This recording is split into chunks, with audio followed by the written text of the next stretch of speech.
Շարունակում ենք սելի հեռուստադիտողներ, հունիսի 3-ին 19:00-ին Գաբրիել Սունդուկյանի անվան ազգային ակադեմիական թատրոնում տեղի կունենա Գագիկ Կինոսյանի հեղինակած Խնգահոտ Էրգիտ ներկայացումը։ Ներկայացումը, ինչա գրած թե ազգային թատրոնը, չգիտեմ։ Բավականին դադարից հետո սա երկրորդ ներկայացումն է, պրեմիերայի տպավորություններով եւ այս անգամվա սպասելիքներով կկիսվեն մեր հյուրերը։ Այսակը ճիշտ ենք ինչի չհասկացար։ Կարին Ավանդական երգի պարի խմբի գեղարվեստական ղեկավար Անիկ Գինոսյան եւ Կարին Ավանդական երգի պարի խմբի խմբավար Ժաննա Դավթյան։ Բարելույս աղջիկներ։ Բարելույս։ Ինչն է ուզում ճշտել։ Ինչը չհասկացանք, այստեղ Խնգահոտ Էրգիտ ներկայացումը։ Ազգային թատրոնը։ Հա։ Ու բան։ Բացատրեմ։ Բացատրեք, որովհետև ամառված նախադասություն է, դա ուզում հասկանամ։ 2007 թվականին Գագիկ Կինոսյանը հեղինակել է թատերական նոր ճյուղ, այսպես ասած, ուղղություն, որը կոչվում է ազգագրության թատրոն։ Եվ Խնգահոտ Էրգիրը այդ ժանրի ներկայացումներից մեկն է, ամբողջ իմաստը այն է, որ մենք մի ներկայացման շրջանակներում միանգամից ծանոթանանք եւ հին հայկական մարդկանց կենցաղին, կենցաղավարությանը, զուգահեռաբար ծեսերին, տարազներին, երկուպարին, մի խոսքով ամեն ինչը մեկ ընդհանուր վայրում, էլի։ Ինձ գիտես ինչ հիշեցի, քանի տարի է որ Կարինը կա։ 2001 թվականից այս տարի 24 տարեկան ենք դառնում։ 24 տարեկան, ուրեմն այո, կարող եմ հարցնել։ Եթե մենք հիշենք, ես հասկանում եմ, որ ավելի փոքր ես եղել գուցե ինֆորմացիայի, չգիտեմ, պակասություն լինի, բայց այդ ժամանակ մենք խնդիր ունեինք էլի ազգայինի մասին շատ խոսելու, որովհետև ինքը պարզապես մեռնում էր։ Ես կարծում եմ ոչ հիմա ավելի քիչ է այդ խնդիրը։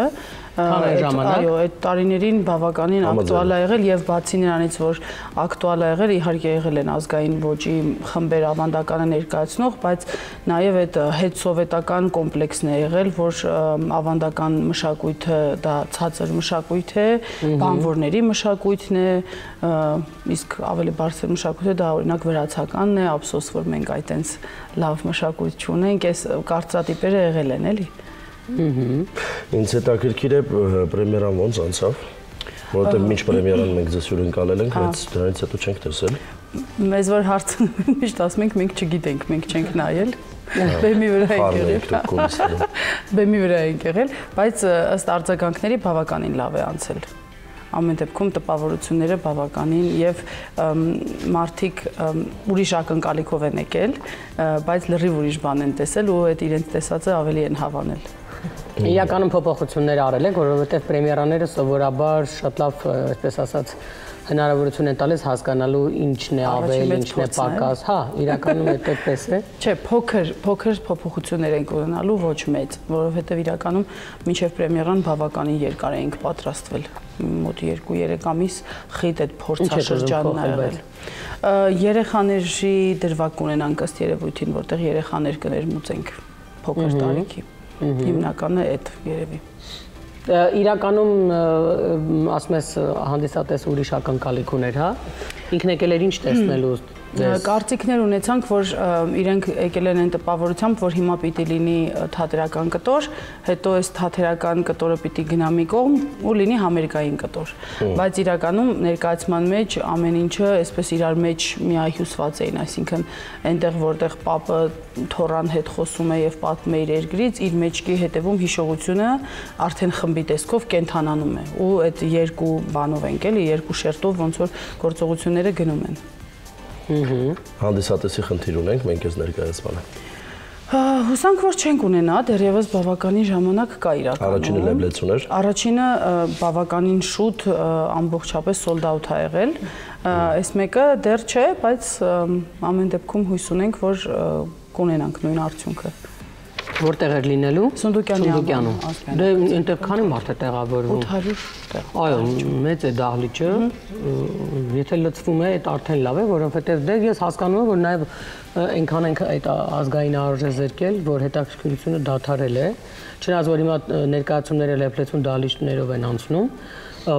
բայց ասեմ էլի, հիշեցի։ Ասա։ Տեսեք, ուրեմն ներկայացումներից առաջ Բոլոր թատրոնների զատ, բոլոր ներկայացումները ընտրում են արդեն հումորային, հասկացնելով, ենթատեքստերով իրենց ձևը հեռախոսները անջատելու մասին հիշեցում է, ներկայացումը սկսվելուց առաջ։ Երեք ներկայացումից առաջ եւս շատ հետաքրքիր տարբերակով հիշեցվեց, որ հուսանք դուք վերջում չեք մոռանա միացնել ձեր հեռախոսները։ Լավ, ամոթ կա, դու չես հավատա, Դավիթ, ես քեզ երդվում եմ ներկայացման սկզբից մինչև վերջ հնչել են եւ ասեմ ավելին, իրենց չեն էլ անհարմար, մի տղա ասում է թատրոն եմ, ու այդ պահին լռություն է այնտեղ, թատրոն եմ, այդ լսեցի ու Viber-ի զանգերը, լավ, որտես նստած են, որ հուշում են, ասում են, խնդրում ենք անջատել հեռախոսները, ասում եմ, ամենատարբեր ձևերը նստում արդեն խշմարտիկ մշակում են, ինչ կարելի ասել, որ հավես լինի ձեզ հեռախոս անջատել, մեկը չեք անջատում։ Ես ասեմ։ Ինչ ա լինում, որ չեք անջատում։ Ես ասեմ, ինչ է պետք անել։ Բոլոր թատրոնները այդ խլացուցիչները պետք է օգտագործեն եւ ոչ մի հեռախոս ընդհանրապես պետք է ինքը կապ չունենա։ Լավ, անհարմար էլ չեն զգում, հասկանում ես։ Ես թվում է, որ ցուցիչները ուղղակի տեխնիկայի վրա են ազդում վատ։ Դե գիտեմ, միկրոֆոնների վրա են ազդում, չգիտեմ, դինամիկների վրա են ազդում, բայց ուրեմն պետք է հսկի չգա, հատ-հատ, շարք առ շարք, մինչև ներկայացումը սկսել է հարցնի, անջատել եք հեռախոսները, խնդրում եմ ստուգեք։ Կամ դուրս ստուգեք գոնե։ Կամ գոնե եթե 1-2-ին դուրս հրավիրեն, եթե հեռախոսը զանգում է, ու չանային, որ գալի խոսքը այդպես ձևակերպել։ Ում հեռախոսը զանգես դուրս է գալիս մի անգամից առանց քննարկելու։ Դուրս չեն գալու, պիտի ասեն փող եմ տվել, առել եմ, եկել եմ, չգիտեմ ինչ, չգիտես մեզ։ Իրանք եք ասեն, որ հենց հատուկ ձեր համար հայտարարվեց նման բան։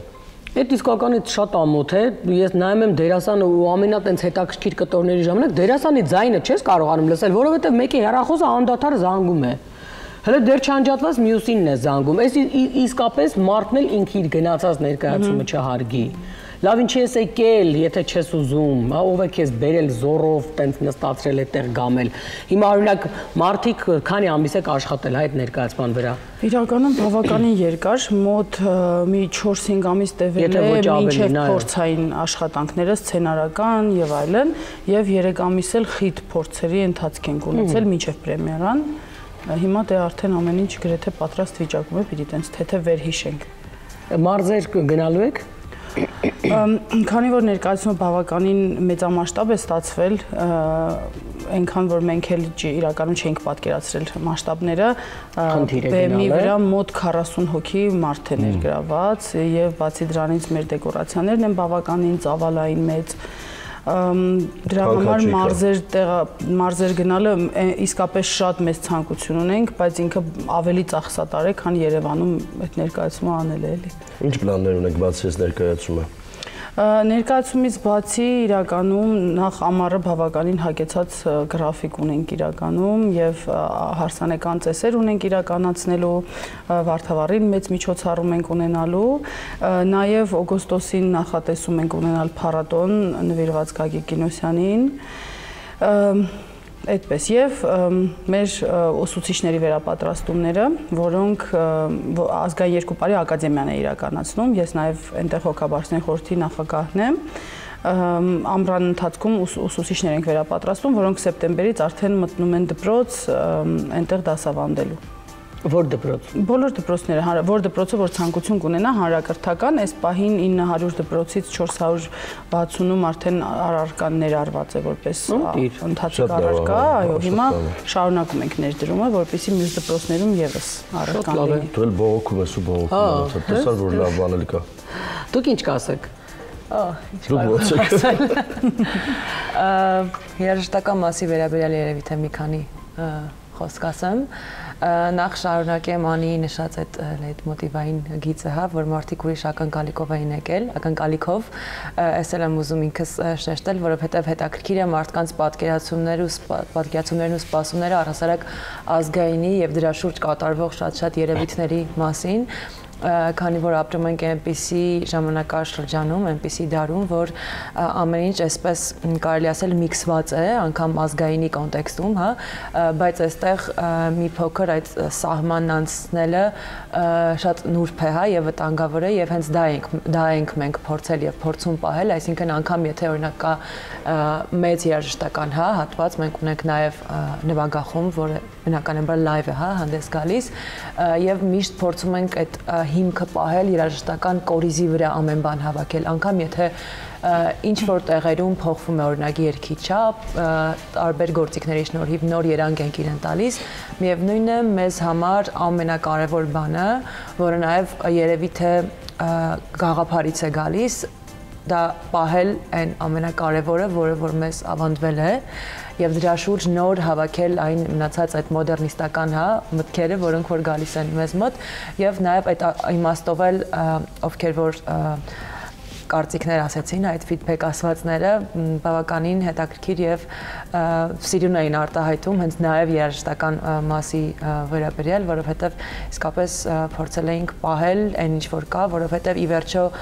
դրա շուրջ ենք մենք հավաքվում, ինչքան էլ նորարարություններ եւ այլն նոր մոտեցումներ, միևնույնն է, որ գլխավորը կորիզը պահելն է, այստեղ դա էլ եմ ուզում նշել ամեն իմաստով։ Ընտիր Ես ավելացնեմ, որ քանի որ նաև սցենարը գրվել է Գագիկ Կինոսյանի կողմից, ներկայացումը նաև այս առումով է յուրօրինակ, որովհետև իր բացակայության պարագայում ոնց որ ամբողջ ներկայացումը հենց իր ներկայությունն է եւ իր խոսքն է ուղղված հանդիսատեսին կամ թեկուզ ոչ միայն հանդիսատեսին, նաև բեմի մասնակիցներին։ Եվ նվագախմբի մասով էլ նշեմ, որ բավականին մեծացրել ենք նվագախումբը եւ ներկայացման ընթացքում 15 հոգուց կազմված նվագախումբը բեմի վրա է, ովքեր որ ուղեկցում են իրենց երաժշտական ձևավորումներով ամբողջ ներկայացումը, նույնիսկ այն դրամատիկական հատվածները, որտեղ սովորաբար ուղեկցող մեղեդի է լինում ուղակի, եւ այս ներկայացման համար առանձին 2-3 ստեղծագործություն գրվել են ամբողջովին նոր բացի այն բոլոր ավանդական երգերից ու պարերից, որոնք մենք ներկայացնում ենք ընթացքում եւ սաունդթրեքերը մենք իրանց սաունդթրեքեր ենք ասում, մեկը խնգահոտ երգեր է կոչվում, մեկը երազ եւ ընդհանուր ամբողջ ներկայացումը հավաքված է, այսպես ասած, Կարինի նմուշների շուրջ, քանի որ տարածաշրջանային ներկայացնում ենք Կարինը, պապիկը ըստ սցենարի Կարինից գաղթած է եւ երգերը եւ պարերը բոլորը Կարինի տարածաշրջանի նմուշներ են։ Ընտիր։ Դե մտես ես միջև հիմա մտածում եմ այդ մասին, որ ժամանակին ազգայինի մասին խոսելը շատ ավելի ակտուալ էր, քան հիմա, որովհետև ինձ թվում էր, որ հիմա այս ինտերնետ աշխարհում ամեն ինչ խառնվել, խճճվել, ձևախեղվել, ձևափոխվել, որովհետև առաջ դե ծամանները այդքան բաց չէին ու մենք տենց չենք հասցնում տենց շուտ խառնվել, շուտ վերցնել, կամած էր այդ նորը մտնում է իրականություն ու մի քիչ տենց ինձ թվում էր, թե մենք այդ ժամանակ ավելի կպած ենք։ Ուրիշ բան, որ գուցե պետական մակարդակով հետ սովետական ոնց որ արդեն ասացիր, հա, հետևանքները կային եւ պետք էր դա մաքրել, բայց հիմա չնայած որ այն հյուրերը, որոնք մեզ մոտ արդեն ունենում ներկայացնելու իրենց տարբեր ծրագրեր ու դու տեսնում ես թե որքան շատ է ազգային երաժշտության, չգիտեմ, ազգային երգու պարի, ժողովրդականի, ինչքան ենք մենք խոսում Կոմիտասից, ինչքան ենք մենք խոսում մեր հայ գրողներից, բանաստեղծներից, դու հասկանում ես, որ Փաստորեն ամեն ինչ այդքան էլ վատ չի, ոնց որ մենք ենք ամեն անգամ բողոքում։ Այո, իսկապես վատ չի, նաև ուզում եմ նշել Գագիկ Կինոսյանի, Գագիկ Կինոսյանի թողած այդ մեծ հետքը ու ձեր ասածը, որ ասում եք այդքան էլ գուցե ակտուալ չէ, դա իհարկե մեր բոլորի ցամոտ կողմն է ինչ որ առումով, բայց նաև չեմ կարող չնշել թեկուզ հենց պարերի իմաստով, քանի որ ինքս վաղուց չեմ Կարինում, դու երևի թե 1 տարի կլինի, այսինքն երբ մոտիկից ես ծանոթանում այդ ամենին ու գիտակցում ես մասշտաբը եւ հենց այդ մասշտաբի տարածելիությունը տեսնում ես երիտասարդների շրջանում, ինձ համար իսկապես զարմանալի էր ու հիացնող, նկատի ունեմ գնալով այդ տենդենսը մեծանում է դեպի ազգայինը եւ պարերը եւ երգերը հենց երիտասարդների շրջանում ու նաեւ ինտերնետն էլ արդեն ինքներս որպես գործիք, լավ գործիք փորձում ենք կիրառել, որովհետեւ կարող ենք այդպես էլ ինչու ոչ տարածելի դարձնել ավելի։ Ժամանակի հետ պետք է համընթաց կանել ինտերնետը, եթե ճիշտ ես օգտագործում, մի քիչ հրաշալի բան։ Ուղղակի մի տեսական պարությունը, որ Հայաստանում չգիտեն ինտերնետը ինչ համար պետք է օգտագործել։ Մարդը գիտի թե ամսագիր է գունավոր, պիտի թերթի։ Ձեզ հաջողություն ենք մաղթում, շնորհակալ եմ որ հյուրն էիք։ Սիրելի հեռուստադիտողներ, եւս մեկ անգամ հիշեցնենք, որ ներկայացումը տեղի ունենալու հունիսի 3-ին 19:00-ին Գաբրիել Սունդուկյանի անվան ազգային ակադեմիական թատրոնում Պարտադիր գնացել։ Այո, ես երևի թե կան ներկայացումներ, որոնք պետք է պարտադիր գնալ, ոնց որ Դավիթն է նշում։ Մեր եթերում այս պահին գովաց, որից հետո կշարունակենք, մենք էլի ունենք հյուրեր։